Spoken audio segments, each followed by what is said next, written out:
Aprender a ser menos reativa. Eu tenho alguns vídeos no meu canal sobre isso. Um deles se chama Como Deixei de Ser Tão Reativa e Entrei na Frequência Amorosa. Lá eu dou algumas sugestões, mas falando rapidamente aqui um resumão, você pode ler aquele livro do Marshall Rosenberg, Comunicação Não Violenta, que pode dar algumas ideias de como criar uma comunicação mais generosa.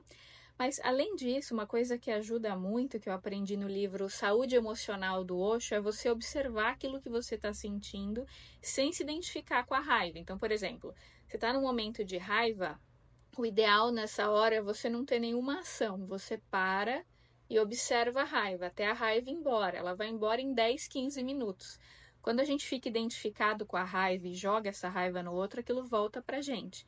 Mas quando a gente se torna uma testemunha da gente mesmo, um observador da gente mesmo, e a gente não se apega à raiva vem, mas ela passa.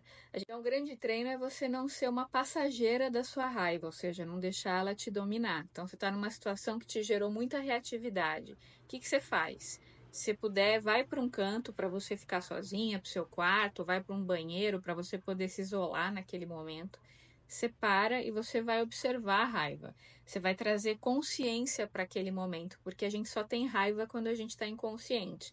A raiva faz parte da vida, o que não faz parte é a gente se apegar à raiva e jogá-la em cima dos outros, né? Isso é falta de inteligência emocional e a maioria de nós tem isso. Então, a gente precisa parar, observar, não ter nenhuma reação naquele momento, observe e deixa passar. Quando a raiva passar, você vai ter uma percepção clara de como agir, porque você não vai ser uma passageira, você não vai estar escravizada pela raiva, entende? Você não vai estar dominada por ela, você deixou ela passar, e aí você vai ir para a ação e vai sair da reação. Reatividade vem do ego, a ação ela vem da percepção. Então, quando a gente quer agir ao invés de reagir, parafraseando Osho, para variar, quando a gente age, a gente está conectado com a fonte, está alinhado com a fonte, e a gente vai ter uma ação inspirada. Só que para a gente ter uma ação inspirada, a gente não pode estar sendo passageiro do nosso ego. O ego não pode estar na frente, ele não pode estar no controle. Por isso que a gente tem que parar, silenciar, observar a raiva. Se você não consegue observar, pega um papel e amassa, vai para o seu quarto, dá um berro, se você puder dar um berro, para você descarregar. Mas não jogue a raiva em cima da outra pessoa. Senão volta para você e você fica presa naquilo, naquela energia. Então, ser uma testemunha de si mesmo é o ideal para você não ser uma pessoa reativa. É um treino diário e constante. Traumas da infância, autoestima baixa, crenças limitantes, o que fazer? Então, existem muitas terapias que podem te ajudar. Então, você tem o Theta Healing, EFT, barra de axis, florais, constelação familiar, ou até mesmo uma psicoterapia tradicional, né? Existem muitas formas de você trabalhar essas questões, mas o mais importante é você achar um terapeuta ético, uma pessoa amorosa, uma pessoa compassiva, porque mais importante do que a técnica, gente, é quem realiza a técnica. A técnica é só um pretexto para deixar o ego em silêncio, como muito bem nos ensina o mentor amigo. A técnica não é o mais importante. O mais importante é quem aplica a técnica, qual o nível de consciência desse terapeuta, se ele é ético ou não, se é uma pessoa justa, honesta, empática. Isso é o mais importante. Então, se você encontrar um terapeuta com quem você sente afinidade, ele vai poder te ajudar nessa questão. Como parar de sentir dó de algumas pessoas? Isso está me incomodando ultimamente. Então, quando a gente sente dó de alguém, de certa forma, é como se a gente achasse que a pessoa não tem competência o suficiente para superar um problema. Então, a gente põe a pessoa lá embaixo, a gente, de certa forma, está desqualificando a pessoa, está achando que a pessoa é muito pequena, que ela não tem força de superação. Então, eu sugiro que ao invés de você sentir dó, sentir pena, você sinta compaixão. Então, se você vir alguém numa situação difícil, numa situação que está limitando a pessoa, reze pelo mentor espiritual dela e pelo seu, pratique alguma caridade, faça um bem para essa pessoa. Mas sem sentir pena, sem sentir dó, tenha compaixão. Como falava Osho, a compaixão é o amor que atingiu a maturidade. A compaixão é diferente, porque ela não minimiza o outro, ela entende que o outro tem recursos para lidar com aquilo. Então, quando você tem compaixão, você sente empatia pela dor do outro, mas você não acha que o outro é pequeno, entende? Você não minimiza o outro, você não desqualifica, você não acha que ele é uma pessoa que não tem recursos para lidar. Você tem empaticamente a percepção da dor da pessoa, mas você sabe que ela tem força de superação. Você sabe que ela tem, de alguma forma, dentro dela, recursos para lidar, porque ela também é o filho de Deus. Ela também foi criada à imagem e semelhança de Deus. Então, ela não é pequena, ela tem força. Toda vez que a minha família fala meu nome é para algo ruim. Não gostar do nome de batismo é ruim? Então, a meu ver, me corrija se eu estiver errada, não é que você não gosta do seu nome de batismo, é que você tem essa memória, você associa o nome de batismo com algo ruim, porque sempre que ele é falado, é para falar algo ruim, provavelmente alguma crítica, enfim. Então, você associa a algo ruim, né? Porque mãe e pai, geralmente, quando estão bravos com os filhos, ou parentes também, eles falam o nome completo da pessoa, não falam apelido, né? Então é comum que as pessoas associem falar o nome completo com alguma crítica que vai vir na sequência. Aí é uma questão de você ressignificar o uso do seu nome. Então, por exemplo, você pode fazer algum tipo de trabalho de reprogramação, né, para associar seu nome a coisas positivas. Você mesma falar para você o seu nome, de repente fazer um ho'oponopono para si mesma. Então você fala o seu nome, depois você fala: sinto muito, me perdoe, sou grata, eu te amo. Como não esquentar vizinhos espaçosos e que não obedecem algumas regras? Olha, isso é muito chato mesmo, né? Conviver com pessoas é um treino diário de paciência, de compaixão, porque realmente tem pessoas que são muito espaçosas, que não têm noção mesmo de espaço pessoal, que são invasivas, e o pior é que se você vai reclamar, elas ficam com raiva e acham que elas estão certas, né? Porque, infelizmente, hoje em dia na nossa sociedade, as pessoas estão cada vez mais narcisistas, autocentradas, se acham o umbigo do mundo, né? Então, realmente tem que ter muito tato e paciência para lidar. O que pode ajudar é fazer muita oração para essas pessoas, porque, no fundo, elas estão pedindo ajuda. São pessoas que estão perturbadas, muitas vezes obsediadas. Então, faça oração para o mentor espiritual delas e para o seu, né? Se você não puder colocar limites claros, assim, porque isso vai te trazer problemas, trabalhe a parte energético espiritual, que dá muito resultado. O que ajuda bastante é fazer muita oração. Eu, por exemplo, já tive problemas com barulho na vizinhança e o que eu fazia era rezar muito por aquele lugar. Era, no caso, um restaurante que tinha música alta, né? E aí eu vibrava luz rosa no ambiente, que depois transformava em violeta. Eu fiquei mais de um ano vibrando e eu mentalizava que eles encontrassem um lugar melhor, um lugar mais próspero para eles, que fosse propício, que tivesse acústica propícia para aquele tipo de barulho, que não atrapalhasse outras pessoas. Então eu ia pedindo, ia vibrando, vibrando, fiz um trabalho terapêutico longo com eles, mas deu resultado. Demora, tem que ter paciência, tem que ter persistência, mas dá resultado.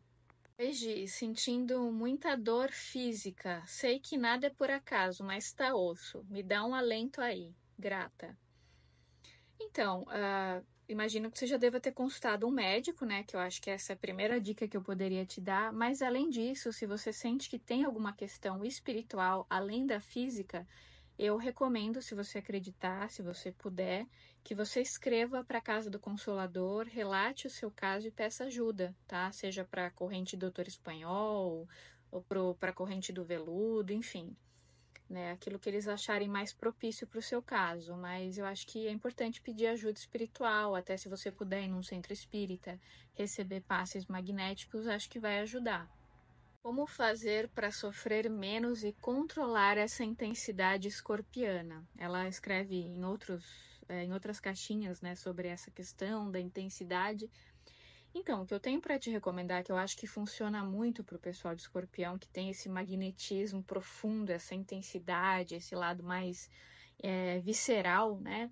O que eu acho que ajuda muito é fazer terapia corporal, se fizer sentido para você. Então, por exemplo, uma boa terapia haitiana, uma terapia bioenergética, se você sentir afinidade, a terapia tântrica também pode ser muito boa quando feita por um bom terapeuta.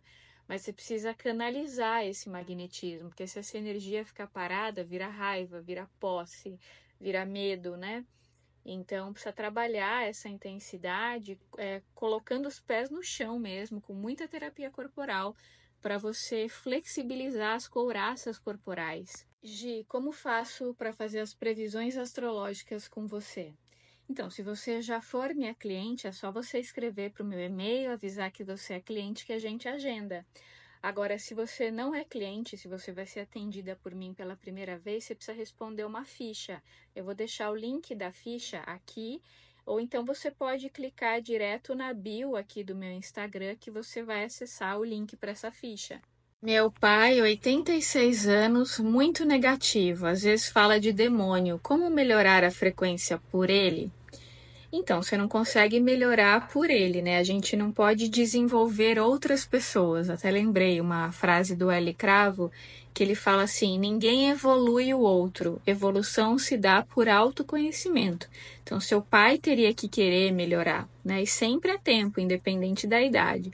Agora, o que é possível você fazer para facilitar a proximidade do mentor espiritual dele, facilitar esse processo de harmonia, é rezar para o anjo da guarda ou mentor espiritual, que é a mesma coisa. Você reza, faz um Pai Nosso para o mentor dele e depois um Pai Nosso para o seu. Você pode fazer isso várias vezes ao dia, né? Durante vários dias, que isso provavelmente, se você fizer com fé, vai ajudá-lo bastante.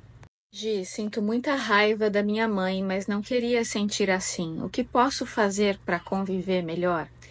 Então, infelizmente isso é muito comum, porque normalmente a gente reencarna nos nossos grupos karma, isso para quem acredita, né? Eu tenho uma visão espiritualista, eu acredito que a gente reencarna em famílias para fazer reajustes, então é muito comum a gente reencarnar em ambientes nos quais a gente tem que conviver com grandes inimigos do passado, né? Então essas raivas normalmente elas vêm de outras existências. O que pode te ajudar bastante a fazer esse reajuste é orar diariamente para o mentor espiritual dela e para o seu. Se você acreditar e fizer sentido para você, o Theta Healing pode ajudar bastante, quando é feito por um bom terapeuta, a fazer uma reprogramação de crenças, a limpar as suas memórias enquanto você era um bebê no ventre, né? Também pode ser muito útil o processo de retirada de fragmento de alma, que é uma limpeza também que é feita no Theta Healing. E, claro, tem também o trabalho maravilhoso, o trabalho particular, né? Além do gratuito que está na rede vizinha, o trabalho particular do Ali Cravo, que é espetacular, assim. O Ali, ele é especialista em relacionamento, no relacionamento com você mesmo, né? De você com você mesmo e de você com os outros. O trabalho dele me salvou, assim, me abriu a cabeça para novas perspectivas. Eu sou muito, muito grata, tanto na vida pessoal quanto vida profissional. O trabalho com a Ali, assim, me abriu muitas portas, muitas possibilidades, me fez enxergar coisas que eu não enxergava, soluções de questões relacionais que eu não conseguia enxergar. Foi uma luz no final do túnel, assim. Então, quem puder e quiser fazer, super recomendo. Vou deixar o e-mail dele aqui para quem tiver interesse em saber mais sobre o trabalho dele. Me sinto inferior, pois gosto de uma pessoa com maior destaque profissional que eu. Então, uma coisa muito importante quando a gente vai viver um amor de fato é a gente entrar na frequência amorosa. E para a gente entrar na frequência amorosa, o ego tem que morrer. A gente não pode ficar apegado a status, a poder, a credibilidade pública, porque o poder ele vem do ego. A preocupação com status, com dinheiro, com questões sociais, vem do ego. E para o amor existir de fato, o amor genuíno, o ego tem que se derreter, a gente não pode ficar focado em poder social. E quando você está focado em poder social, você não está vibrando na frequência amorosa, você está na comparação, na competição. E para você viver o amor, você tem que sair da competição, senão você não vai viver um amor, você vai entrar num jogo de poder. E isso não é saudável para um relacionamento, entende? Como é que a gente sai da energia do poder, da frequência do ego, da competição, da comparação e vai para a frequência amorosa? É derretendo o ego com meditação, com autoconhecimento, terapias, trabalhos corporais, que você vai derretendo essa necessidade da busca pela comparação. Como nos ensinou o Osho, a gente só se sente inferior ou superior quando a gente está identificado com o ego, porque quem está competindo é o ego. Se a gente quer parar de competir, se a gente quer parar de se sentir inferior ou superior, a gente tem que parar de se comparar, né? E para isso, precisa entrar na frequência amorosa. E a frequência amorosa ela exige essa entrega, esse derretimento. E para isso, tem que sair da necessidade de poder, de status e ir para a energia amorosa, que é uma energia de entrega, que não tem nada a ver com competição. Já teve a sensação de estar vivendo alguma coisa na vida que tinha tudo para ser muito legal, sei lá, uma viagem, uma festa que você foi, ou um relacionamento, mas você simplesmente não conseguia sentir a alegria de estar vivendo aquilo, você não conseguia ter prazer em estar ali? Claro, eu não estou falando isso para quem tem algum tipo de transtorno e precisa tomar remédio, não é para esses casos específicos. Mas, geralmente, quando a gente está sentindo essa falta de prazer em viver, essa falta de encantamento, é porque a gente não está ali quando a coisa está acontecendo, a gente não está presente. Ou seja, a gente está com a mente ou no futuro ou no passado, a gente não está no agora. E quando a gente sai do momento presente, a gente perde a conexão com a alegria de viver, com o encantamento. A gente não vê mais beleza nas coisas, tudo fica uma mesmice, uma chatice, as coisas perdem a graça. Se isso está acontecendo com você, eu tenho dicas que poderão te ajudar caso você sinta afinidade. Você pode fazer respirações diárias pelo diafragma. Ficar ali uns 15, 20 minutos por dia só respirando pela barriga, sabe? Tirando toda a tensão que está bloqueando a sua entrega. Você respira profundamente, você pode inspirar pelo nariz, soltar pela boca. E você fica ali uns 10, 15 minutinhos por dia fazendo esse exercício. Outra coisa que ajuda muito também é a meditação, porque a meditação te ajuda a fazer uma faxina interna, para que você volte a se conectar com o presente, para que você volte a resgatar sua alegria de viver que ficou perdida com a identificação com a mente.